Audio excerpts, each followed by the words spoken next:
Good morning, good afternoon, and good evening, wherever you're watching from. Welcome to RickyVillaTV. Oh, sorry. It's always a good idea to turn YouTube on mute.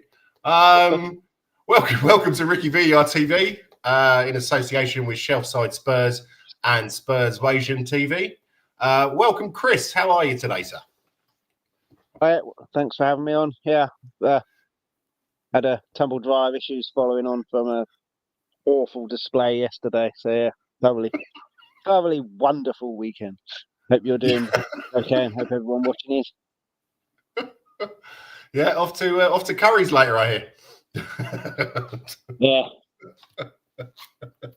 Oh well. Yeah, I mean it's been on the blink for a while, and I've put off cleaning it, and now it's got flooded. I think so. It shorted the garage. Oh, Never mind. Bloody hell, that doesn't sound good at all. Right, so in the garage, a fuse flicked off, so yeah, I've not been electrocuted or anything. Oh, that's the main thing, because yeah, that can be kind of painful. Right, so we will start with on this day in Spurs history, and this one is a good one. 2nd of November 2010 in the Champions League. Yeah, Tottenham 3, Inter Milan 1. Now, I'm plastered at the pub watching that, so I think I can remember some of it. I was there. That was one of the best seasons of. I went. It's been an amazing atmosphere there, especially when Bale started getting going. Oh yes, yeah. Oh right, I've got to put the link on for Eugene. Okay, here it is, sir. It is in the WhatsApp group, Eugene. So just one moment, I will post it again in there. Yeah. So the side was. I'm sorry, this is a bit. It's kind of difficult to fit it all on the slide, and that's why the words it's kind of small. But it's Kudicini in goal, Asu Akotu, Gallas, Kabul, and Hutton at the back. Modric and Huddleston as defensive midfielders. Van der Vaart as an attacking midfielder. Bale on the left, Lennon on the right, and Crouchy up front. So Van der Vaart opened the scoring with an assist from Luka Modric. Then Peter Crouch put us 2-0 up. This was the 61st minute. Samuel Eto'o got a goal back for Inter Milan. And then Super Pav, who came on as a sub. I can't see where, just a moment. He came on in the 76th minute and scored in the 89th to put us 3-1 up. Okay, did I not put the fucking link in there? Sorry, just a moment. So what are your memories of that then, Chris? Apart from having a few beverages. I imagine the same as what most other people think. Bale really announced himself on the world stage by destroying the allegedly best right back in the world. That second goal, third goal were all him marauding down the left, and that's what you want as strikers, isn't it? Because you know that ball is coming in. Whereas wingers today, they just check back, and you never know when it's coming in. You want your wingers to go beat his man, put it in the box into a good area, and all you have to do is make a run. Yeah. I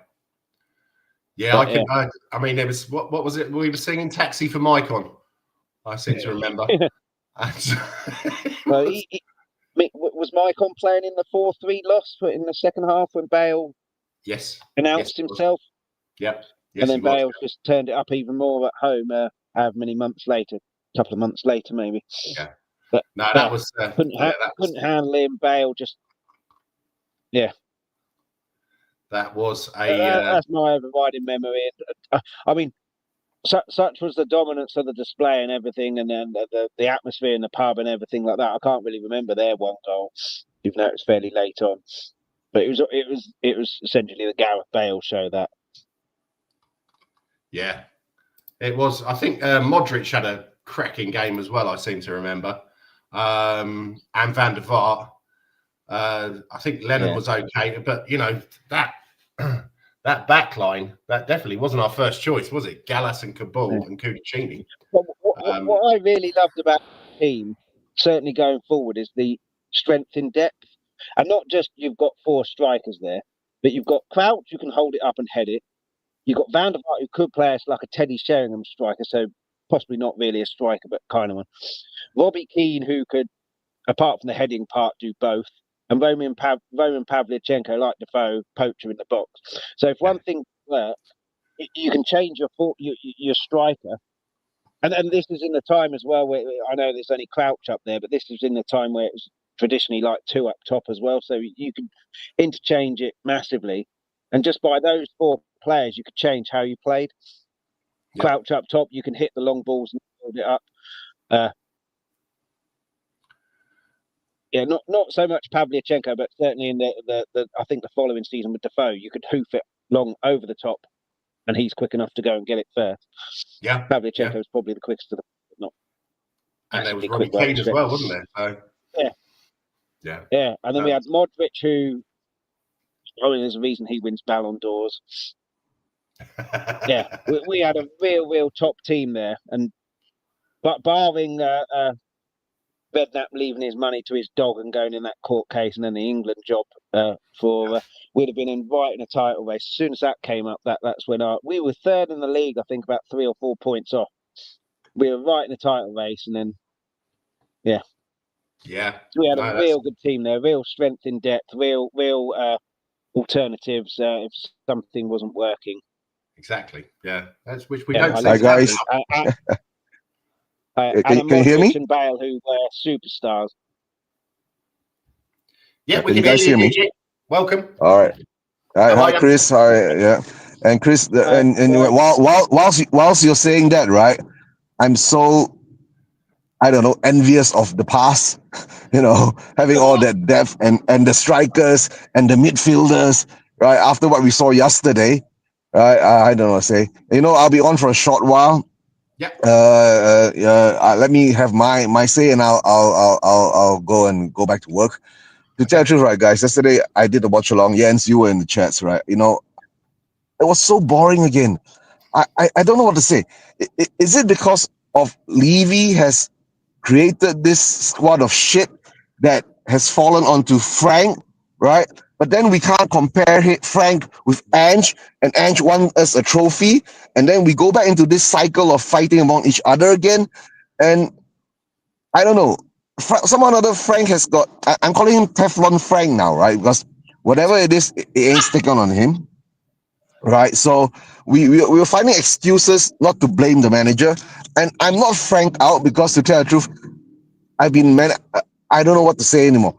And whilst all this has been happening, before Frank was appointed, when the speculations were on, the fan base was so happy because he's going to be able to coach the players to be much better than when Ange was around, right? Yes, defensively we have improved, right?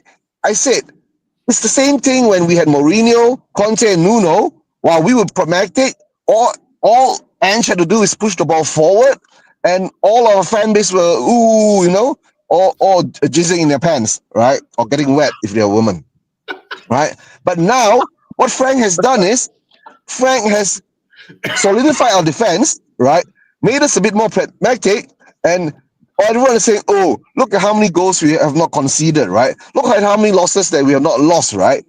But you know one thing, Frank has still not caught on to what the Spurs fan base is, right?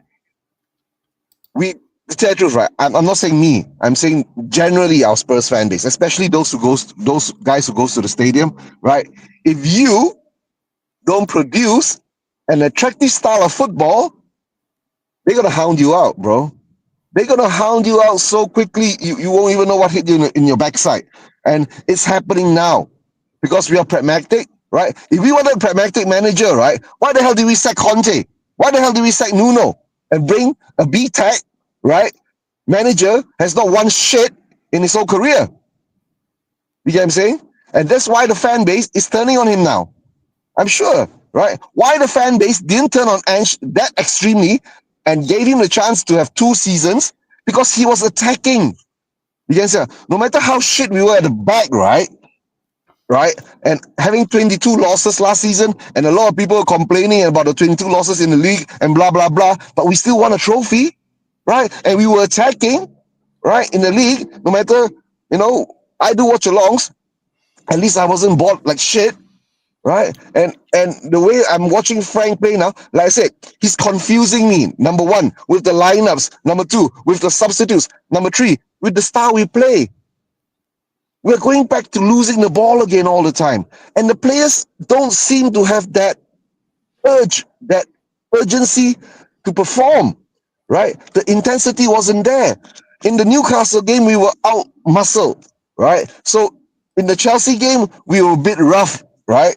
And to tell the truth, Benton Cole was lucky not to get a red card, right? I think even Spence had a chance of getting a red card, but it wasn't, right? And of course, they didn't get a red card too. It could have been a red card. One of the tackles, I think, was Reece James on Spence or something like that, right? But I don't understand what has happened. Yes, and our fan base is so bipolar. It's either all to one side and all to the other side, But I'm more in the middle now. I'm sitting there and I'm watching it again. I'm going through that same feeling, right? When Levy was in charge, and I'm getting all that PTSD feeling again. My question is, number one, what is Frank doing?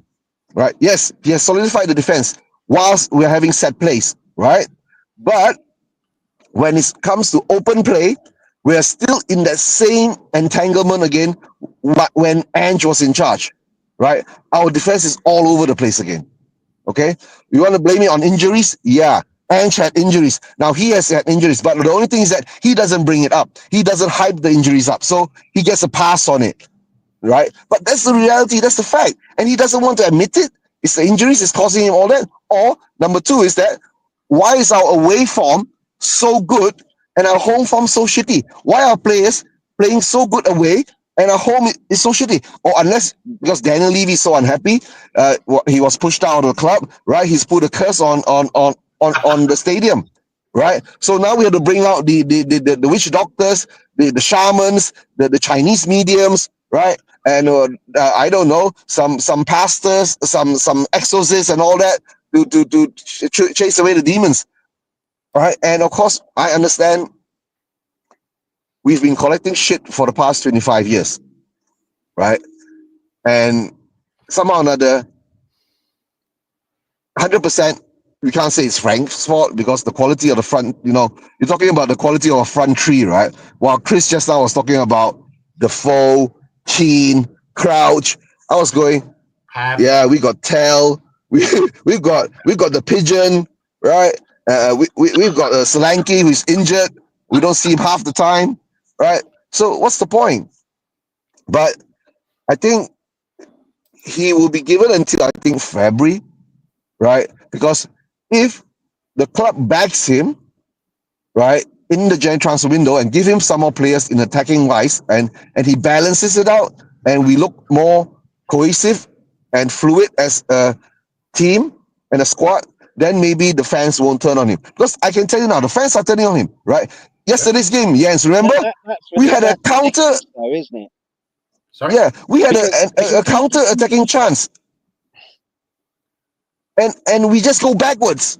So we can't play a counter-attacking. We can't play forward football. What are we going to do? I don't know. Yeah, sorry. People can't expect from going from an attacking manager in Ange who didn't believe in defence. So this isn't making the defence more stable. This is actually having a defence in the first place. So yes, Frank isn't shoring up the defence. He's actually getting a defence. And changing from all-out attack to pragmatic style can't happen overnight. So he's still figuring out his best team. He probably doesn't know his best team, and then he's been hit by injuries as well, which then he's got to change his best team as well. So and fans can't just. What I find crazy is that everyone loved Ange because he played attacking football. He lost 22 games in a normal season. He'd have got us relegated. Yeah, he won us a trophy, fine, but you can't lose 22 games like that. And I think what fans have is a full sense of where we are. We were where we wanted to be in 16-17 with Poch, and then Levy dropped the ball by not buying the players, and now we've slipped.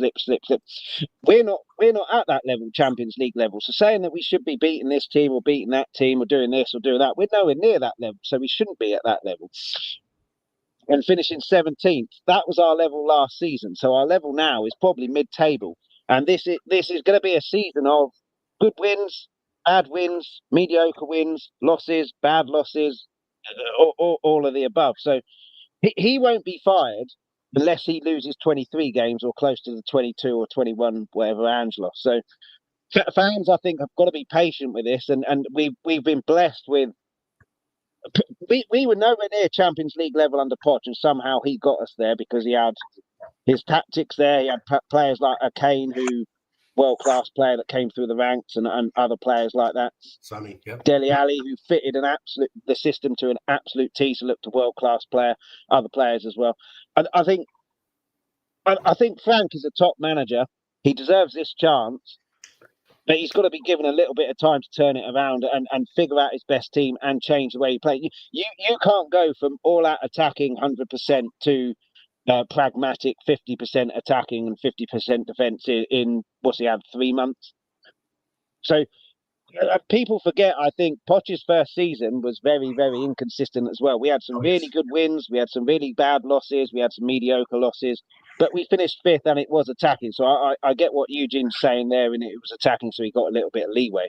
But you look at Brentford, he's not a pragmatic manager. Conte was let's defend, and then hit on the counter-attack. Same with Mourinho, same with Nuno.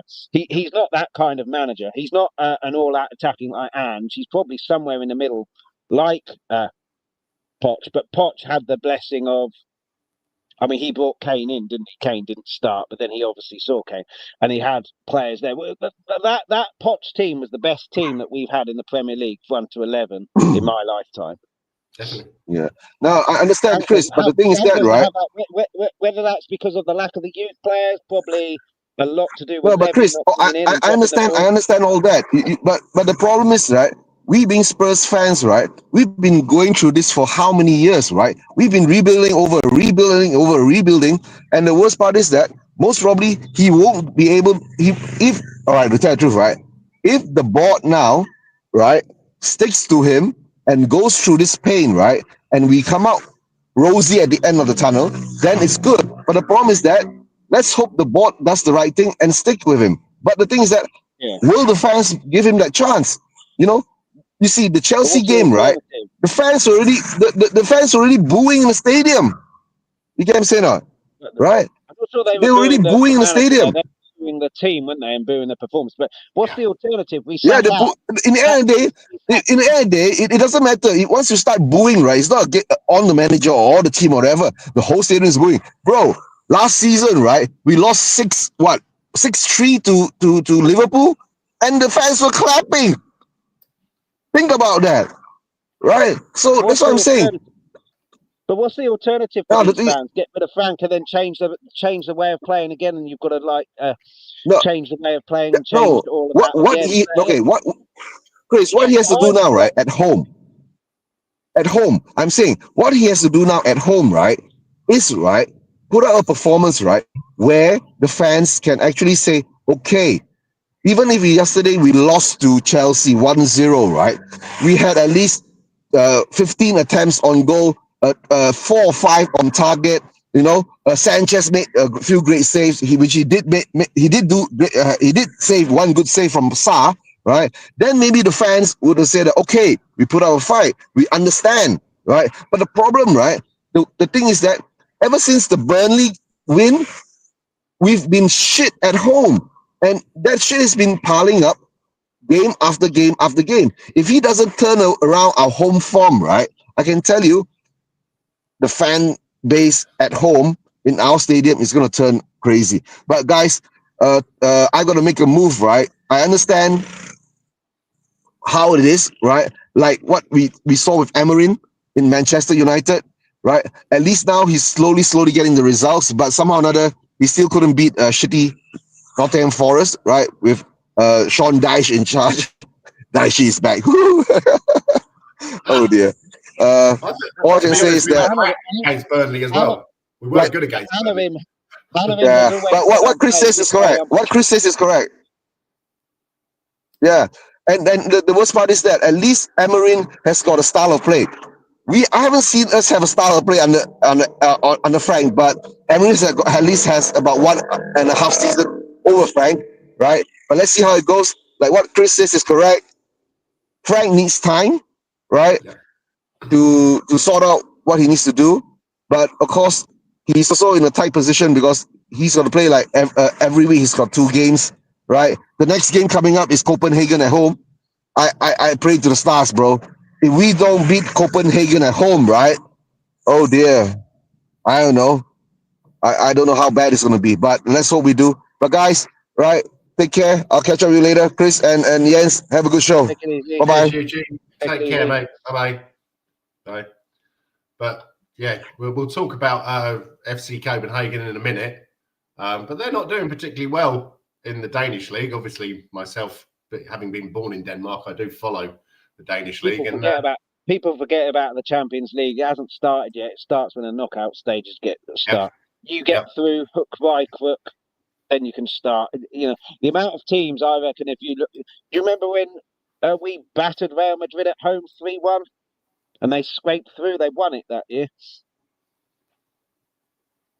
We battered them 3-1 at home, drew 1-1 at the Bernabeu. They scraped through that group. Yes. But they won the Champions League that year. It doesn't matter how you get through the group. It doesn't matter how you get through this league table or whatever it is. Even if you finish 24th, win the playoff, doesn't matter. The same with World Cups and Euros and stuff like that. I imagine if you look at all of the teams who have won it, there's probably not a huge amount of teams that have stormed their group or stormed the league table in this new format that have ended up winning it. Yeah. You win every game. Only one way to go there. Yeah, exactly. You have to pace yourself. Unless your team name happens to be 1970s Brazil, you ain't going to keep that up. 9 times out of 10, you're not anyway. And in terms of Anavim and everything like that, he's had a season and a half. He's been stoic and in his, I'm not changing my style of play. Now you're seeing the style of play come through slowly. It's inconsistent. Whereas Frank, what I like about Frank, which Ange didn't do, is when it wasn't working, Ange made his first substitution on 90+2. Frank's making it on 55, 60, trying to change things. So that says to me he's still looking for his best team. And you can't change your style of play in 3 months unless you get ridiculously lucky. And in terms of what Eugene says, the fans turning on him, I mean, what's the alternative? Keep changing the manager, keeps changing the style of play, hope it clicks in 3 months with a manager. It doesn't work like that. You've got to stick with the manager for at least 2 years. If Frank hasn't got his style of play in 2 years, fine, get rid of him. But not after 3 months, and you know. Yeah, but that's one of the reasons I'm kind of happy to have Frank, because there seems to be so many managers out there who are set on one style of play and they won't change it. Whereas Frank, when he was in the Championship, they were playing attacking, fluid football. When he got into the Premiership, he didn't really have the players to do that, so they sat back. Now, or over the last few seasons, you've seen that as he's got his team together and they've gelled, they do play attacking football again. So he's proactive. I think fans need to recognise where we are, and you know, West Ham fans are one of the most ridiculous fans in the world. I know a few of them. They think they should be winning leagues just because they're West Ham United. You're nowhere near winning a league. You're nowhere near that level. And Spurs fans, I think a lot of them have come to that because of what Poch did. What Poch did with that limited amount of money, but he was blessed with people like Kane, people like Bale. Who else did we have? Sonny. Son. And the complete spine in there. Alderweireld, Dembele, one of the most underrated players in football, I think, Wanyama. Absolutely blessed with that. And he turned us from those, let's try and get in the Champions League, to we're in the Champions League every year, we could win it here. And then that allowed us to get the managers like a Conte and Mourinho, managers that we'd never, ever got in a Premier League era. We could never attract those kind of managers. That put us onto the kind of elite. We're getting elite managers here. But they were never suited to our style, certainly with a Levy. Levy's was always trying to buy bargain players and cheap players. Levy and Conte was buy the players who are ready now. I'll go win you the league. So it was a ridiculous appointment, but it allowed the fans to believe we can attract the elite stuff. We had an elite striker, an elite winger, an elite this, and now we've slipped because of Levy. I do put that at Levy's door. And now we are where we are, 17th in the league, 22 losses, scraped through. Luckily played an equally shite team in the UEFA final and got the 1-0 win. Yeah. But we're not at that level where we should be. Who are fans to expect to get into Champions League places just because of your team name? You get where you are. You deserve where you are. We deserved to be 17th last year. We didn't deserve to be anywhere near European football. And we scraped through. So fans have got to recognise that we're not this top 4 team anymore. And you know, if they want to blame Levy, I agree with that. Yeah. To an extent, because he hasn't backed the managers up and he's got ridiculous recruitments like Conte and Mourinho that were never going to work, and then Nuno, we don't even need to mention that. He should have stuck with Poch that 16-17 season when we just got pipped by Chelsea. That should have been the season. Go get Bale on loan, get a couple of world-class players in, boost our squad up, and then we would have won leagues and won this or that. Poch would never have been sacked and we wouldn't be in this mess. But fans are booing a new manager when he's completely changing the style of play. And this isn't, I don't think, a Mourinho coming in and slightly changing the style of play to Poch, because Poch still had a base in defence. And if he could have done, would have played 11 up top, not even had a goalkeeper. It'd have been like ice hockey in overtime. And Frank is trying to change that and change completely people who expected him to do it in 3 months. I mean, fans have got to understand where we are, and there's no patience anymore. But there's no patience anywhere. You look at Man United, but then they've showed patience, so they won't have anywhere near as bad as a 16th in the league season this year. I don't think they'll get Champions League. They could scrape through into Europa by league form. Yeah. And the next season, watch Man United if they keep at him. Yeah, no, that'd be interesting. But big up, Manny. Thank you very much for all your comments, mate. Sorry, I haven't been able to read them out, but you said you never should have signed Mourinho. He was a pot stirrer who was never going to be there for long term. He also ruined a lot of the good work that Poch did. I'd say that was the start of the rot. Yeah, was it really a rot though? I mean, to be honest, we still finished sort of. I expect us to finish top 8 most seasons. Yeah. Some seasons, obviously, during under Poch, we were challenging for the title, but should never got rid of Poch. Should have given Poch whatever he wanted. Poch wasn't going to go, I want Messi or I'm off. No, he wasn't going to say that, but he did want some players. Given him, he wasn't going to sign he other Mane players for 30 million when he was at Southampton. Yeah. We got Nkudu and G, one of the two. Look what Mane did at Liverpool. Same with other players as well. Wanted Ronaldo, got Sissoko. Look what Ronaldo did. Yeah, he should never got rid of him. That was his. That's why we are where we are. Because Poch would have got us titles, got us leagues, got us whatever. Kane would have stayed. We'd have had. I mean, yesterday that ball couldn't stick to anything up top. Yeah. Whether it sticks to Kane or not, I mean, Kane's weakest game for me is his hold-up play. I mean, it's not terrible, but is his hold-up play. But he dragged 2 people away from him. Yeah. Ericsson was the other one in Poch's team. He was key. Oh, yes. That's who I was thinking of. Yeah. No, that's you know. So, yeah, this is coming from Manny, who's an Arsenal fan, who you would have thought he probably would have enjoyed that. But Levy was a leech, sucked a lot of the joy and excitement from the club. Yeah. But he also gave us some good times because we had Pochettino and, we got Champions League final. We almost won the league. If it hadn't have been for such joyous refereeing that let Leicester get away with everything, I have a feeling that we probably would have won it that year. But yeah, that's just me sounding bitter. I mean, Levy's an interesting one because I was slightly too young, but my dad was alive when Irving Scholler, I think it was in charge, almost bankrupted us. Sugar took over. Yep. Didn't really take us to that level. We were never ever going to go in the red or be in any FFP with Levy in charge. Yeah. And he's insured with this stadium. Say what you will about the stadium and everything like that, but he's insured that it makes money for us. We were told that was going into the club. I'm not sure that's the case. But in terms of the business side, he's done a brilliant job, Levy. We are now, like, you go to all these foreign countries, you see people in Spurs shirts. Yeah. Never used to see that. That's the worldwide appeal that he's achieved. You can also get that by doing stuff on the pitch.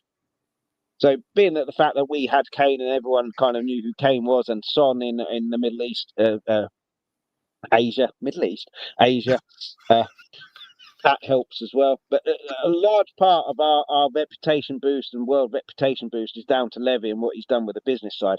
But in terms of the football side, you've also got to make sure as a chairman you give the managers what they want, and that's where he's let himself down, because he's been terrible at that by trying to get cut price deals and all of that kind of stuff.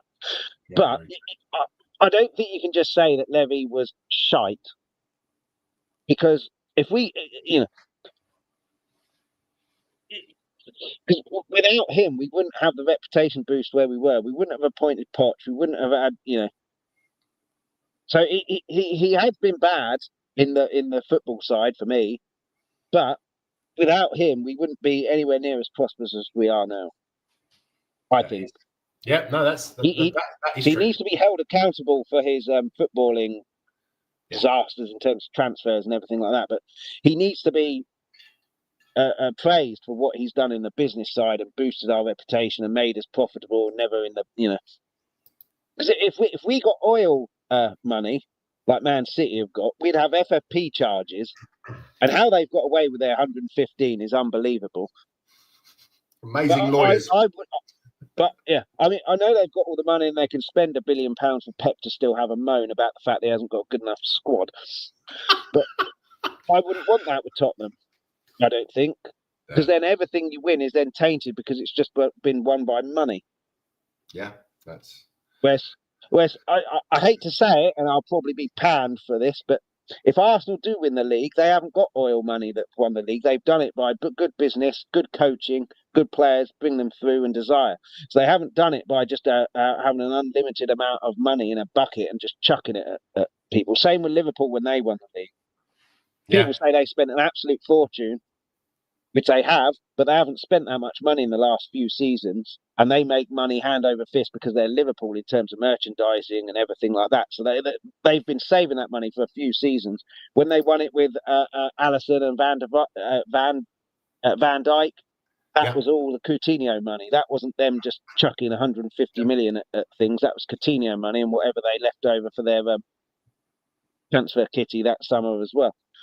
Yeah. So, yeah. That's fair enough. But to be honest, Chris, get out. There's no praising Arsenal on this show. Sorry, Manny.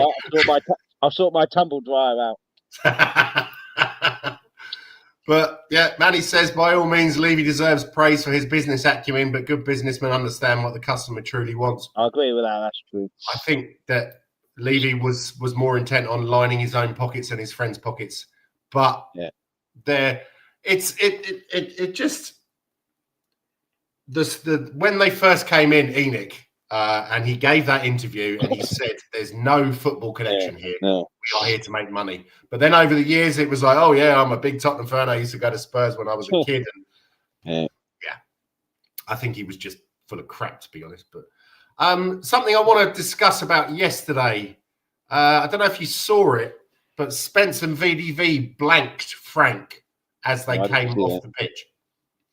What do you think that was about? No, I didn't see it, so I don't know the context of it. Were they just upset with the result, or was it to do with Frank? I'm not sure.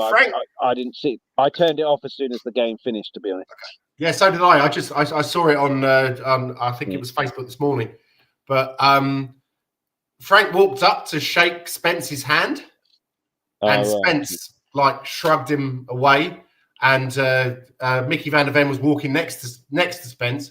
Now so maybe he didn't see Frank, I don't know, but Spence definitely. I mean, he was pissed off, but then again, he didn't play very well, did he? Neither did van der Ven, so they're probably both gutted. So I don't know if there's that much in it, but do you think I don't know.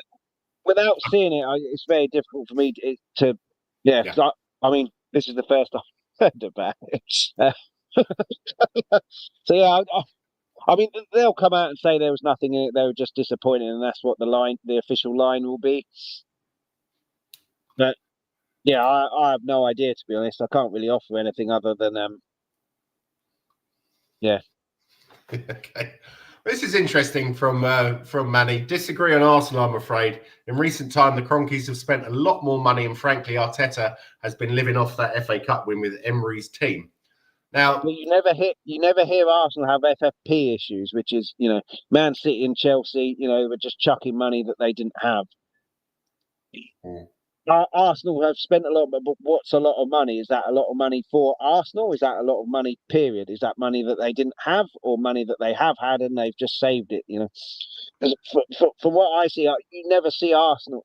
When Arsenal make a big signing, it's a bit of a surprise. When Man City signed someone for 80 million, so well, that's what first of many. yeah. No, But again, if he's an Arsenal fan, he's going to know a lot more than me, isn't he? Because he's going to follow it more thoroughly than me. He's not a big Arteta fan, so No. yeah, no, that's fair enough. So, would you give anyone man of the match from yesterday? Referee for blowing the whistle at the end. Well, it has to be Vicario, doesn't it? Because without definitely. Vicario, it would have been about 5. But I mean, when your goalkeeper's getting man of the match in a loss, that tells you everything you need to know. Yeah, no, that's very true. I agree, Vicario definitely. Yeah. Manny says, I go by what Alan Shearer said to BBC Sport. The players were just eager to get into the tunnel rather than stay on the field and applaud the fans.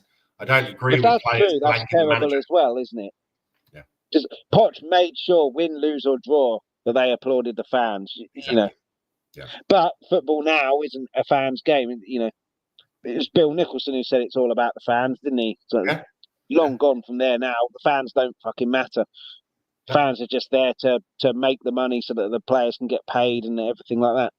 Yeah. So, I mean, there'll be some that do. But most players couldn't give a shit about the fans. No, that's very true.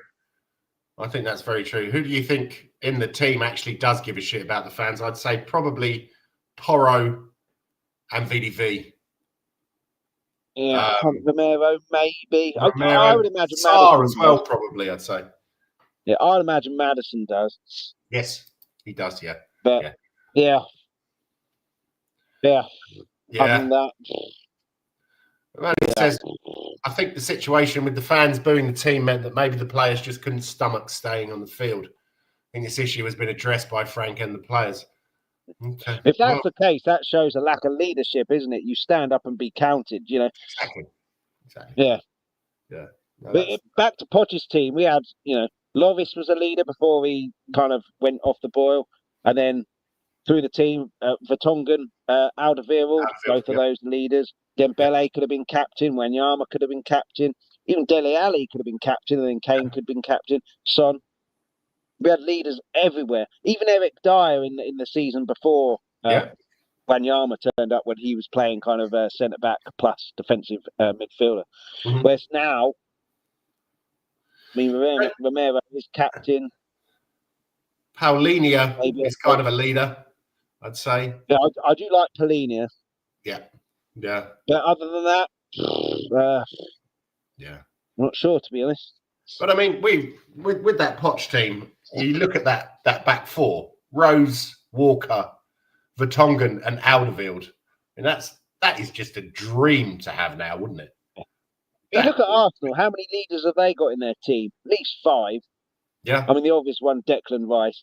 Mm-hmm. But who was the defender who I had? It was either Gabriel or Timber. I can't remember which one it is. Well, probably both of them, to be perfectly honest. Raya, you could probably say, is a bit of a leader. Yeah. Yeah. And how many leaders have they got? At Liverpool when they were winning leagues, how many have they got?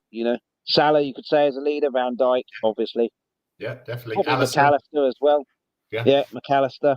Yeah. You need leaders in the team. You don't just need a leader who's your captain and that's it. You need leaders throughout the team. You need essentially like 5 captains in the team just one who has the armband, who essentially his role is talking to the referee.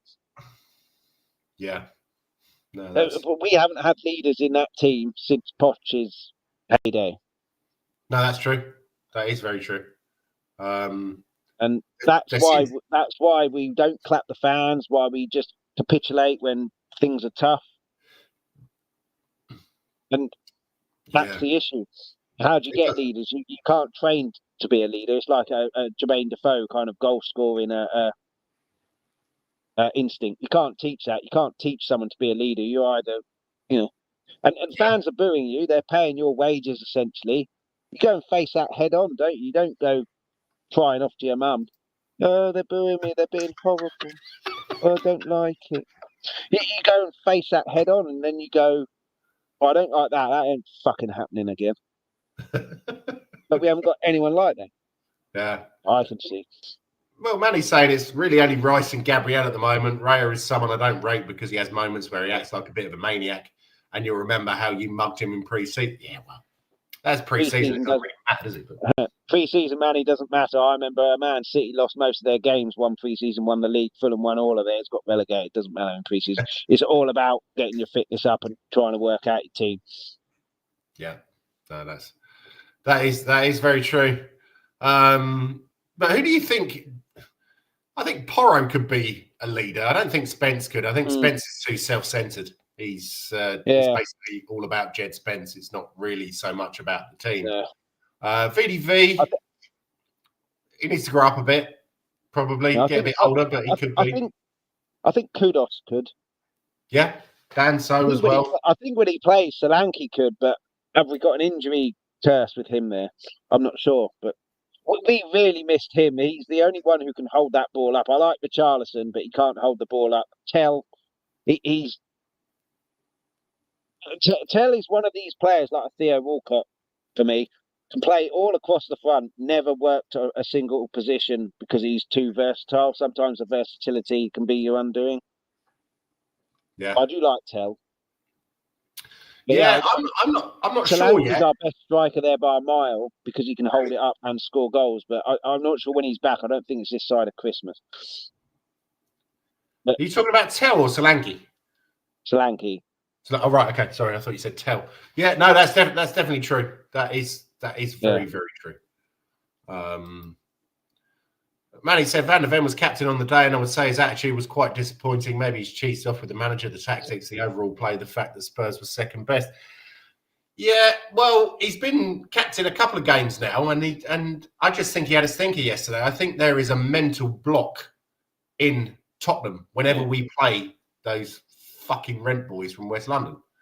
Pardon my language. The other thing is the tactics don't work. When you're on the pitch, say, fuck the manager, these tactics will work, and take some responsibility. I remember when Manchester United lost 4-1, I think it was Liverpool, I can't remember who. But then, I can't remember who told the story, it might have been Rio Ferdinand. Paul Scholes went up to all of the team in a huddle when the fourth one went in and go, we ain't conceding the fifth, this is the tactics now. Managers, players can take the responsibility if the manager's tactics aren't working. They don't need to follow it to the letter. And then, it's a definition of insanity, isn't it? Like doing the same thing, expecting different results. Go take responsibility on the pitch. You're the captain with the armband. Take responsibility, rally the troops, rather than, potentially blanking the manager and just putting your head in the sand. But again, we don't have players who can do that. No, I don't think. We've got no one with the I'm going to take responsibility. I'm going to take the. We talked about that Inter Milan game, 3-1 earlier. That was Bale taking the game by the scruff of the neck, making sure we won that game. Yep. In the same way, in the 4-3 in the loss went in the second half. Got no players like that anymore, and that's why we just look really dishevelled and just when things go bad. Yep. John, long time no see, bruv. How are you? Yeah, all good, mate. How are you? Not too bad, sir. Not too bad. What have I missed? A lot of ranting from me. A lot of moaning. A lot of moaning. So, give us your thoughts on yesterday. It's just embarrassing, wasn't it? It was didn't lay a glove on them. Somebody said that we were made the analogy that they were in a boxing match and we were just shadow boxing around the pitch, weren't we? We didn't lay a glove on them at any time, did we?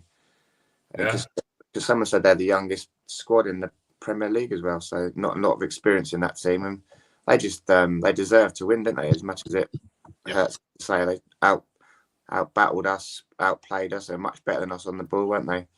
Yeah. All the 50-50s they won, all the second balls they won. It was just they deserve to win, sadly.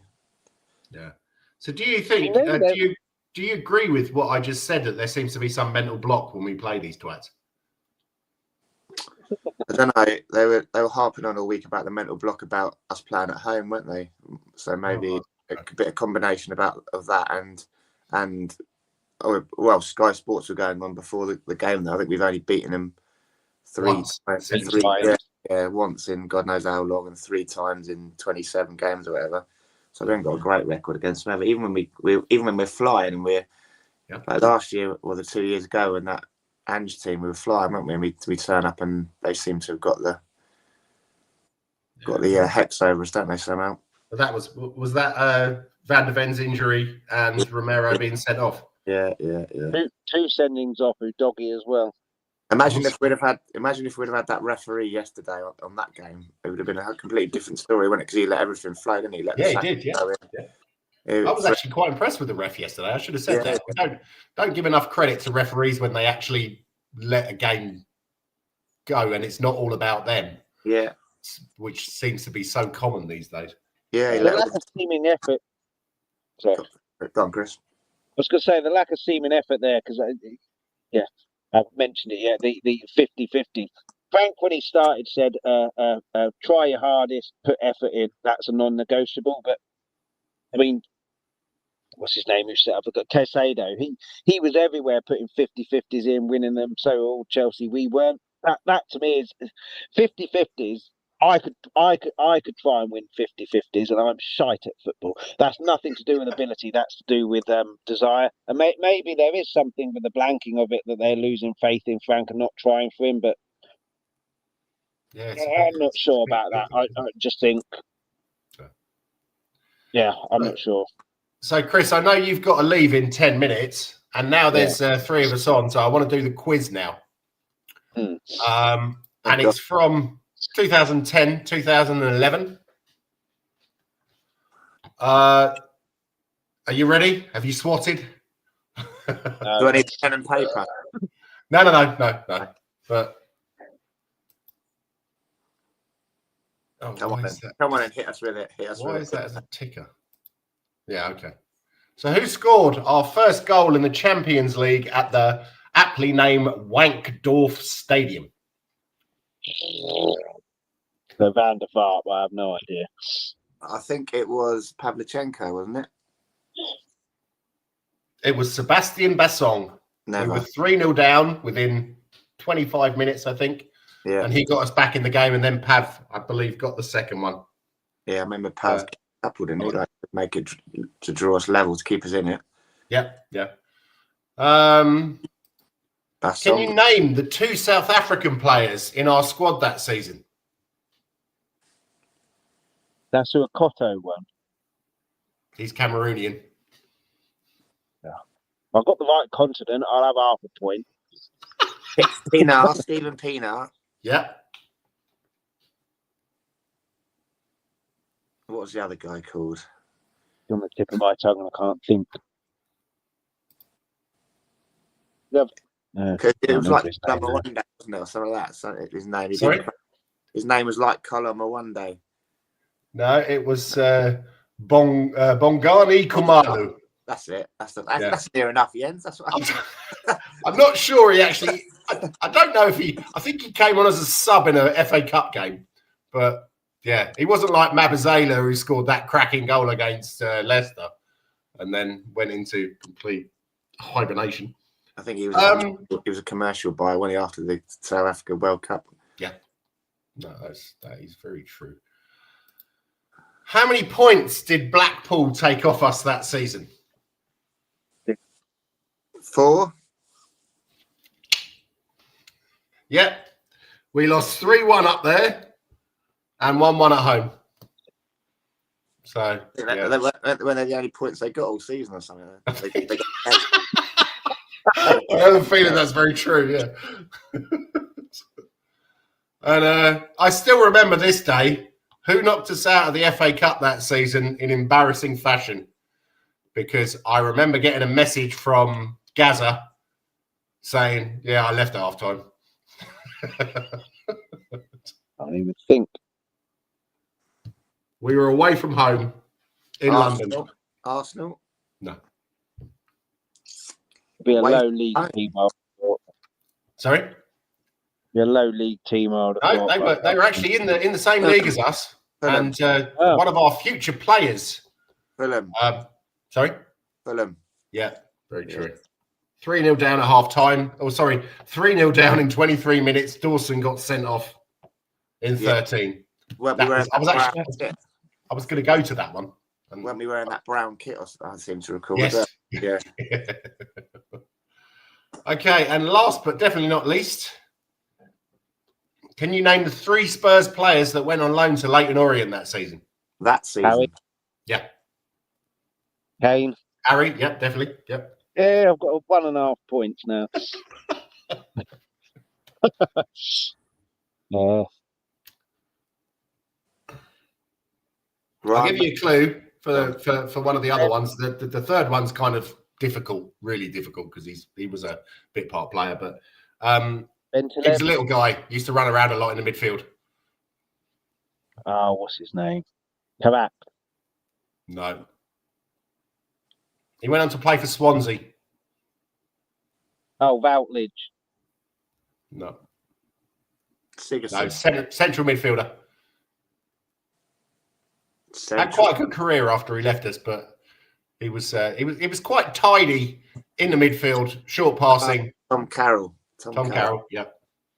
And the last one was, I think he was from the Democratic Republic of Congo. Went on to have a pretty decent career in Belgium. Luongo or something like that. No. What position? I think he was a winger or a forward. Congo. He had a double-barreled first name.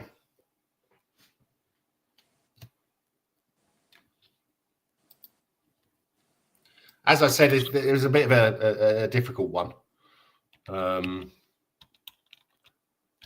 Last name began with M. Mabezuela. No. Hang on a minute. Not a clue. Let me just double check to make sure that he is.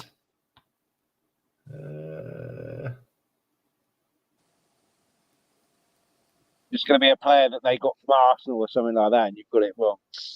No. It's let me just. I just want to get his actual name, because I can't remember if it's Jean Paul or Jean something or other. Doing well here. You didn't see Bruce Forsyth looking up the answer. No, exactly. Points back prizes, mate. Points back prizes.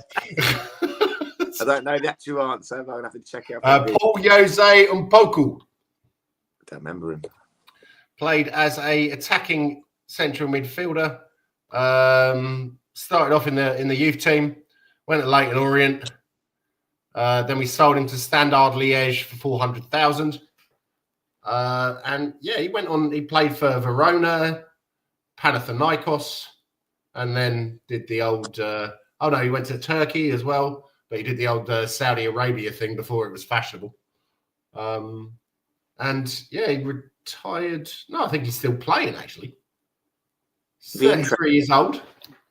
Be interesting to see if we've got anyone that's on loan at Leyton Orient at the moment, because after what their manager said last year, mugged off Ange, didn't he? So exactly.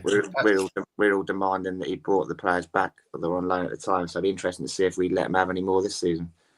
I wouldn't have thought so. I mean, they let Donnelly go to Stoke and he's not playing. No. He was on the bench again yesterday. Phillips is getting 90 minutes. But yeah, well, we can move on to that right now. So I don't know if you can see that. Divine played 8 minutes. Jump off, fade, Jens. Okay. Nice to see you, Chris. Thanks for coming on. Cheers, John. I'm back in England next week, but let me know your availability if you want to come on in a couple of weeks. Yeah, I should be all right. I might be away in a couple of weeks. So just ping me when you want me on, and I'll let you know if I'm about. If I'm about, I'll jump on. Nice one. Well, you're always welcome Nice every weekend, mate. So yeah, I'll let you know. Nice one. Cheers. Take it easy, guys. Enjoy curries. Cheers. Come on, you Spurs. Oh dear. So, John, how's things going with the old band and stuff like that?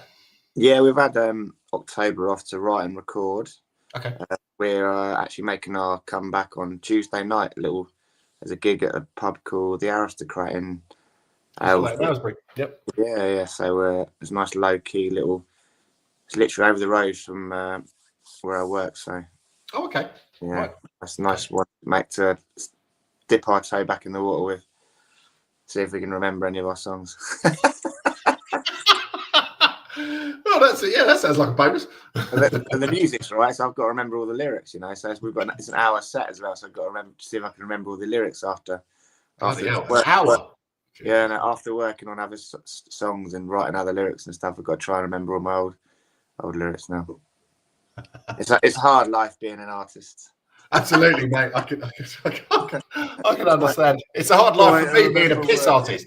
So. Trying to remember words and stuff. It's a hard life. Yeah, I'm going to say you're one of the best artists out there. Oh, bloody are you up London way or just next weekend? Or Oh, it's Steve Davis's 50th. Yeah. And we're going to Brighton. Oh. So we're going to see someone. I think there's Stanton Warriors or something. I don't think I've ever heard of them, but it's it's not. I don't think it's really my kind of music. I don't really know what it is. But yeah, it's just that should be fun. I have to get to the airport at 7 o'clock Saturday morning, and then to Gatwick at 12 o'clock or 10 o'clock on Sunday morning. So yeah, I'm not really sure how that's going to go. That was braveness or stupidity, one of the two. Well, unfortunately, the other one, because last time we did something like this, I booked my flight at 4 o'clock in the afternoon from Heathrow, and everyone fucked off at 9 o'clock in the morning. So I'm like, where am I going to go? So I just thought, well, I'll get the earlier flight at midday. Got to be there 2 hours before. Well, Sorry? Gatwick is kind of Brighton. Yeah. Past the jet. So so that should be good. Unfortunately, be surrounded by Liverpool fans. Any other faces going? Ed's going, I think. He's Watford, isn't he? So yeah. But Charlie and Andy will be there. They're Liverpool. Dan Treasure. John Crampton. Unfortunately, Tom's not coming because it was I think he said it was 200 quid on the train or 5 hours drive. Good. Yeah, so he's unfortunately not coming, but no, it should be a bit of a laugh. Decent. And, are you going to watch the Spurs game or is it Sunday? I can't remember. Let's have a look. I think we are Saturday, aren't we? We're Saturday, I'm sure. Who are we playing? We've got Man United 12:30 kickoff. What, Saturday? Saturday, yeah. Yeah. No, I think I think Dave's coming to pick me up at 10 o'clock at Gatwick. Nice. And so yeah, we'll probably be we're going to a restaurant / pub, so we might be able to watch it. Yeah, you will for sure. Clear the place out, so Yeah. Not an awful lot, to be honest, this week at Spurs with the loan guys, Divine, Phillips again, Donnelly unused sub. Still don't know why we sent him out on loan if he's not going to be playing. Do you think we can get him back? He had a similar start. He had a similar start at Leighton. He struggled to adapt, and they wanted to send him back, didn't they? And they said he was useless, and then he kicked on and got his head down and got in a team. And once he was in there and settled, he was their best player, wasn't he? Really. So maybe I don't know. or is it Stoke? Maybe he struggles. If he was struggling being away from home in London, Stoke's an issue. In Manchester, isn't it? So. Yeah, he's only a young lad, isn't he? So living away from home for the first time. When he was at Oran, he was probably able to stay at home and like close to his family. Up Stoke's a different story, isn't it? Really. Yeah. Maybe that's one. This is one of the reasons they send them out on loan, to like toughen them up and make them men. Yeah. It's like to get them used to being a bit self-sufficient and living on their own. And that's very true. Well, so Guy says, I also don't care about Jed Spence and VDV storming off the pitch. No issue with that at all. People are talking more about that than how they played. I don't think it's a bad attitude. I think it's just human. We can't do the cop-out of blaming the atmosphere or the fans. We were loud as fuck until it all collapsed. Even after the goal, we kept chanting, this is on the players. They couldn't pass accurately. That's very, very, very true. Manny says, what's your take on Alfie Whiteman retiring to pursue a career behind the camera? Is he? I think the bloke's got his head screwed on. I think he's he knows what he wants to do, and he's decided that football's not for him. What do you reckon? To have that choice, eh? Yeah, I've decided football's not for me.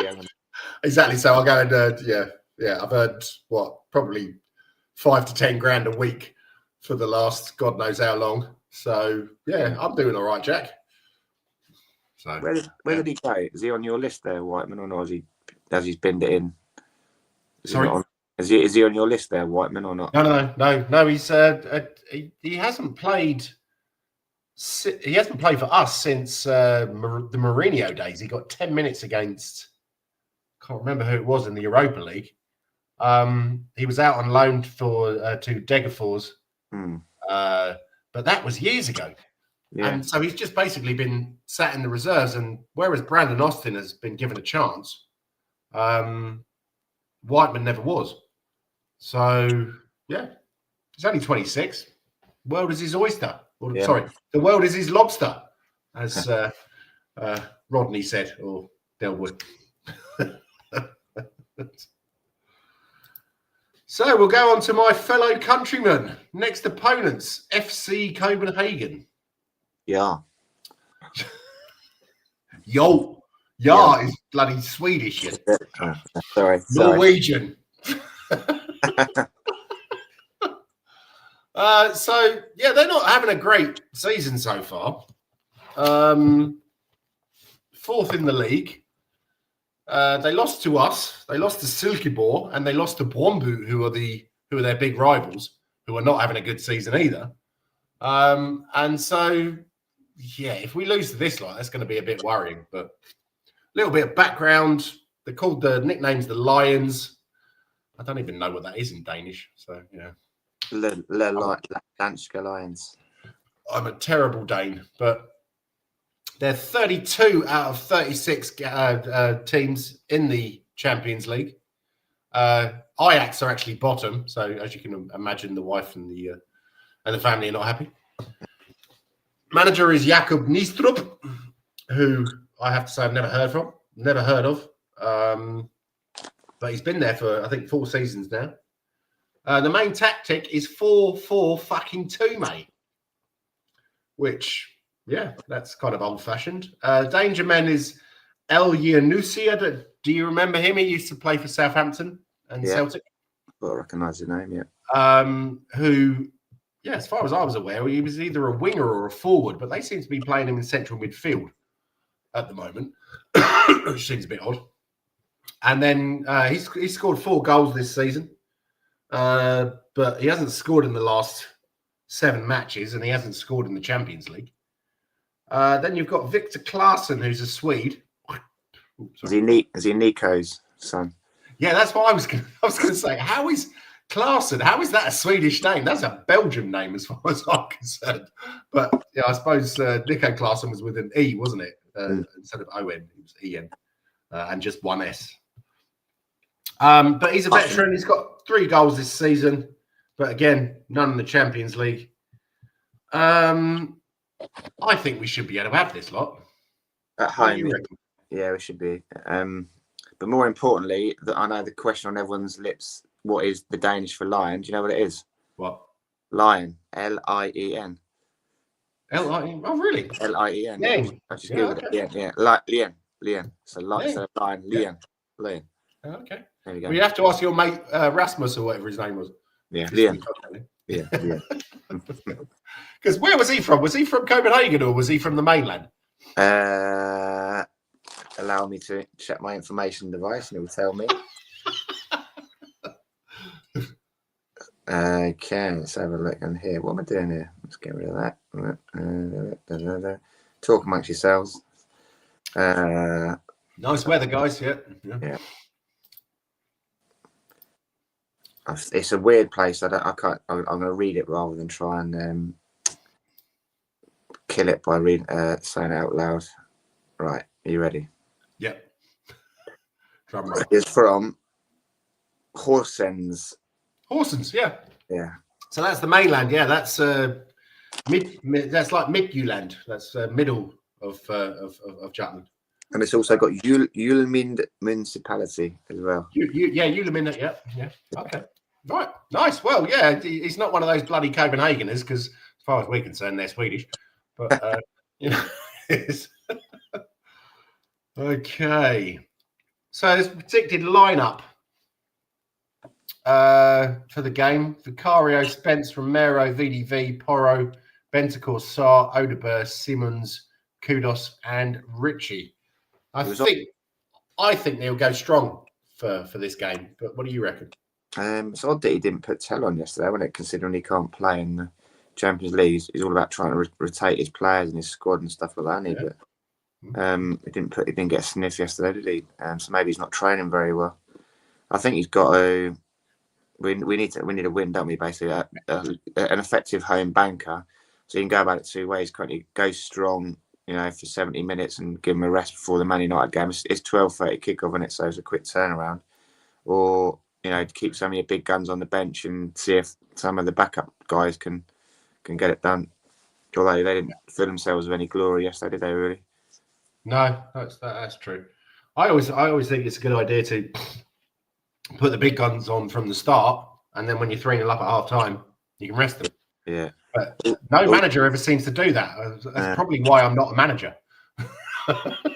Also, it'd be interesting what the concussion protocol is with Benny Val. Yeah. Buddy Val, yeah, because if you go off for a concussion, I think that's kind of an acknowledgement that they did have a concussion, and I think it's like a 14-day that you're not allowed to play or something silly like that. So maybe that was another reason he was so reluctant to come off yesterday, that he knew he'd be like 14 days out without being able to be involved in a match day squad or whatever. It's 14 days, is it? They're quite strict about it, yeah.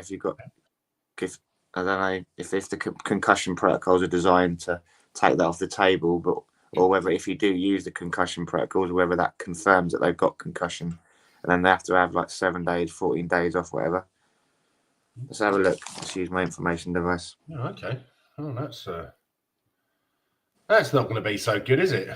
But yeah, I think Paulinho probably doesn't need a rest, but should. I think he does. To be honest, he looked a bit leggy yesterday, didn't he? At the end, he wasn't getting around the park very quickly. There was like a breakaway at the end, and I thought this guy's going to get munched here, and he just couldn't catch him, which is unlike him. So yeah, he's a bit leggy. He's been playing every minute.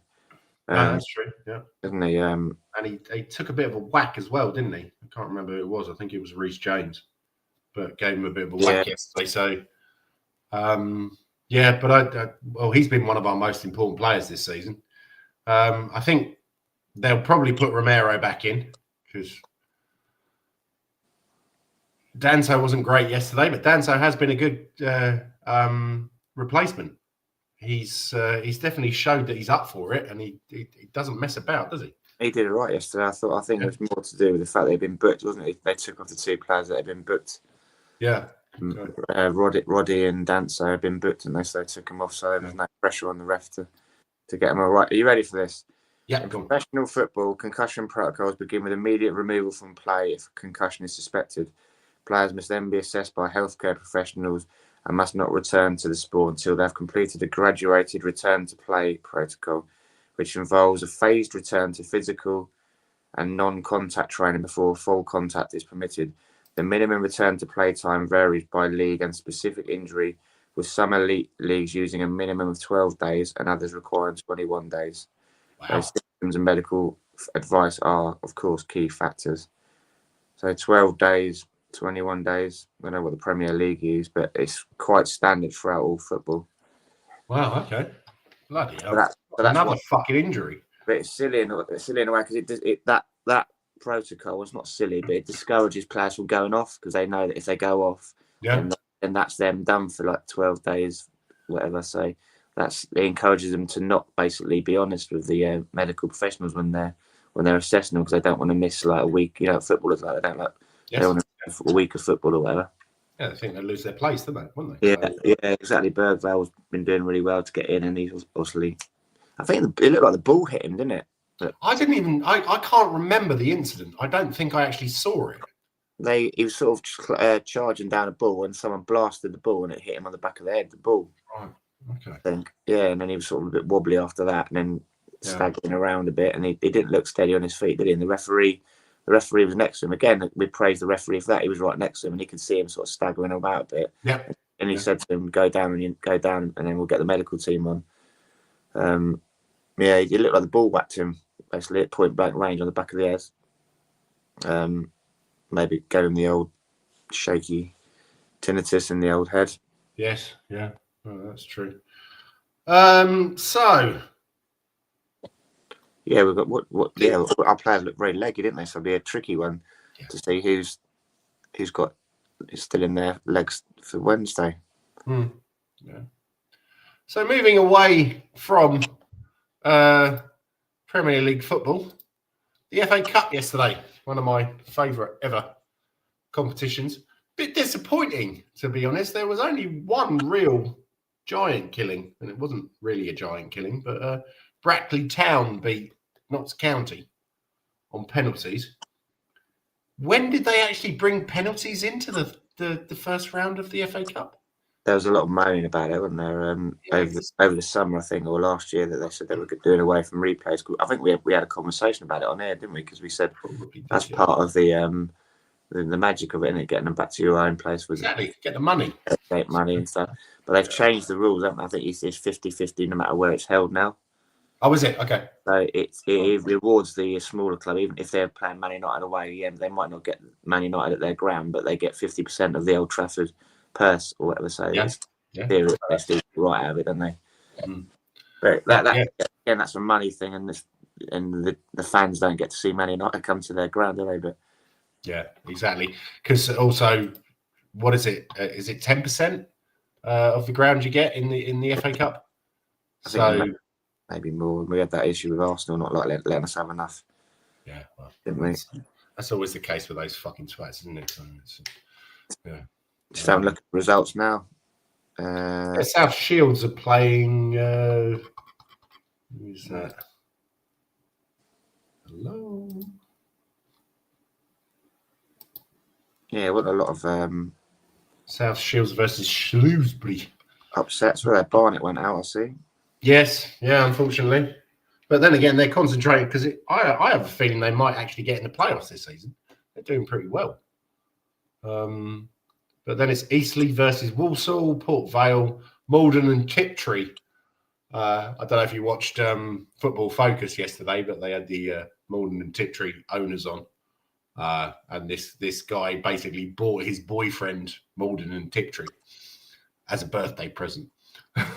So they're, I think they're kind of desperate to be on television or something, and they are on television today. You're telling me that Football Focus, Football Wocus had a story on there yesterday about a bloke buying his boyfriend a football club. Kel surprise. I bet Alex Scott was loving that one, wasn't she? Oh yeah, I actually saw, because it's the first round of the FA Cup. I always get a bit excited, and so I thought I'd watch it because I don't normally. And then the advert came up, and she was there, and it was like, "And we're going to talk to Bakary Saka." I was like, "Oh, there's a fucking surprise." Arsenal top on village, on FA Football Cup Focus again on FA Cup weekend. Yeah, exactly. Wickham won anyway. There's a bit of positive news. Beat Plymouth. Yeah. So but I think which channel is that on? Some fucking Viaplay. How does that work? Port Vale versus Malden and Tiptree on Viaplay. What's beer play? Is it like It's that? it's like Sky. It's from I think it's from Sweden actually, and we Right. get that here. That's where I watch all my matches, because my father-in-law has the account, and we share our Netflix with them, and he shares. So you're allowed to do that apparently. So yeah, don't sue me, guys. Yeah, but You gonna watch it? Sounds like Yeah, a think so. science project, doesn't it? Petri dish. Sorry? Sounds like a science project. Petri dish or Petri. Where are they based then? As you're an expert on them What, now. Malden and Tiptree? They're in Essex. All right. Yeah, you might know. I don't know. Are you? Do you eat jam? I've been known to eat a bit of Okay. jam. Yeah. So Tiptree is quite a famous jam. I think they serve it in a lot of hotels. It's Right. kind of up market. So that's the biggest employer in the area. Yeah. But yeah, it's Essex, so it's all white teeth and fake tans, and yeah, and that's just the goalkeeper. So. Malden, as in Malden. D-O-N. Oh, Maldon. Yeah, because New Malden is that's almost in London, isn't it? That's Kent way, I think. This is Essex, so Right. but yeah. You So gotta- anyway, we've been going for an hour and 16 minutes now. Any other business and any plugs? What else has been going on in Tottenham land? Didn't we appoint another director of something or other, didn't we? Another executive director, something was going on, yeah. Do you think that they are going to put money in this January? Because they've kind of said that they will for transfers. They don't think they can. They can't now, can they? Because they've been teeing up. They've been manoeuvring to make it all, put all the blame on Levy, haven't they? Saying, "Oh, we've always wanted to invest, but Levy's been holding us back." So they can't now turn around and be penny pinchers, can they? Yeah. They've got a problem because because of all their public declarations, the clubs are just going to add £5 million to the prices, aren't they? Thinking, oh, these new owners are going to spend. But then Frank's been kind of tempering that by saying, oh, well, you don't get a lot of good business done in January, so it's more the summer. So maybe they're trying to put people off to thinking, oh, Spurs aren't going to spend till summer, so the prices don't go up in January. But it's a tricky one, isn't it? Because all your players are going to be sort of just about coming back, aren't you? I think, yeah. Hopefully by January, Kulusevski and Solanke will be coming back. I think Maddison's out for the season, isn't he? Pretty much. Yeah, I think it said February, but yeah, I think for Kulu. No, for Madison. But Kulu, they're saying end of November. Well, that's what it says on my football. Frank said on the press conference for this game that he hadn't joined the grass yet, which means back involved. Yeah, he's not on the training pitch. He's not on the so I guess he's still working in the gym and the swimming pool to get his cardio back up. Or is that ball again? But well, let's have a look, see what it says on here still. But I mean, Gray getting injured, Davis getting injured. This Takai guy apparently is now late November. Quad. We haven't even seen him play yet. They said, what is actually wrong with him? And Frank said quad. It was something to do with I thought it said something about a ciscus or something like that in his foot. So, but that's still off. But apparently, Dragusin is back. Yeah, he's late November. Yeah, Kulusevski late November. Maddison, they're saying early January. Basuma, it just says a knock, which basically means probably a knock to his head because, well, he's not injured, is he? He went away on international duty. He's not injured. He's just they wanted him to leave, and he doesn't want to leave because he wants to get his visa, doesn't he? Or whatever. So I don't know when that kicked in. He had to do 10 years in England to get an English passport. Right. Okay. That's one of the reasons he wouldn't go to Turkey. They said because he wants to do his 10 years here to get an English passport. So yeah. So we're never going to get rid of him then. Well, not until he's done his 10 years. And how long? Do you have any idea how long that is? Yeah, it wasn't long. It was maybe January or oh, really? Okay. Yeah, not long. It's a matter of months. Okay, but you surely would have thought that we could send him out on loan to an English side, a Championship side, or even why don't you go back to Brighton? Yeah, you're right, aren't you? Yeah. I don't know if they can do a loan deal now, whether the window's closed on that. Yeah, no, that's probably true. But it'd be in our interest to just release him, wouldn't it? I don't know how many years he's got left on his contract, and let him go to another English club if he wants to do that. Just get rid of him off the books. He saved the wages, don't you? I suppose that doesn't really count in multi-million-pound Premier League. Do they don't save that much money on releasing him? So he's got a bit of worth, and so. Yeah, well, we never seem to be particularly good on shifting players for even sort of backup players. You look at Chelsea, you look at Arsenal, they always seem to be selling backup players for 20-odd million. And we always seem to be letting them go. And hopefully that issue's now been resolved with Baldy. Yeah. Baldy's gone, and he's to be the one sticking his oar in, saying you're not letting them go unless they get this minimum amount, which is an unrealistic price. So maybe now that will naturally fall into place. But do you hear an awful lot from?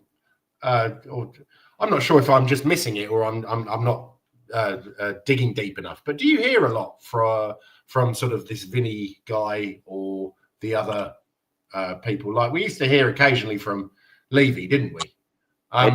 But I don't seem to. I hear these announcements that people are joining and stuff like that, but it doesn't seem to be a lot of communication from this guy who apparently was hired for his communication. Yeah, they have been. They've made a conscious effort. They did that fans forum thing, and then they did that little sit down with Paratici when he joined. So they're doing more, PR focused stuff to try and bring the crowd on it. They've been dripping out little things about they want to do statues and all the things that we've been calling for. So they are actively undoing all the bad work of Levy, whether it's a PR perception thing or whether they actually generally do want to do all the things that Levy's been blocking. But it's just a sway favour towards them, I guess, isn't it? Like PR wise, but they seem to be doing all the right things. Yeah, well, I don't understand what is the issue. What was the issue with Levy building a statue to fucking Bill Nicholson or Jimmy Greaves or Ben Cotu? They didn't want anything that couldn't be when they have their events, their concerts and stuff. They didn't want anything that pinpointed the stadium to us, which is quite frankly disgusting, isn't it? Like it's our stadium, but oh no, it was Daniel's stadium. Daniel's stadium, yeah, Daniel's greatest achievement. Yeah. Okay. Anyway, going to wrap up now, John. Thanks, absolute pleasure to see you again, mate. Was your nephew not playing today, or? It's half term. A week off. All right. A week off. Week off. Okay. Back next week. Okay. Well, if anyone is in or around Aylesbury on, did you say Tuesday? Tuesday night, yeah. Yeah, at the Aristocrat, was it? Yeah. Yeah, the Aristocrat pub. Go and see John. I've seen him live before. He's an absolute fucking legend. So, go and support your local bands. Music, support grassroots music. Absolutely. And support grassroots football as well. Get yourself down to Cheshire United or Amersham Town. Yeah. Or wherever. Yeah. So, what do you still, you don't manage anymore, do you? No, I was going to make my comeback this year, but I've got something going on with the music that I didn't have time to do both. So I made a sensible decision not to. My head ruled my heart. I was going to come back, but no. Yeah. So you'll always be known as Coach Johnny Einstein. So I'm pretty sure you're much better than that. What's that guy's name from Tottenham away? The other Johnny. No, the who was the coach? Stell. Who used to Stell. That's the one. I'm sure that you're better than him because I can just imagine him shouting at people on the touchline, and whereas I think you'd actually explain what players are doing wrong in your cool manner. So, yeah, I'm more of a cheerleader than a critic, so I always favoured that approach. So that's your job, chief cheerleader, get people's chins off the floor when they're not playing well, and everyone plays better when they're being encouraged rather than shouted at, don't they? So exactly, yeah, that's very true.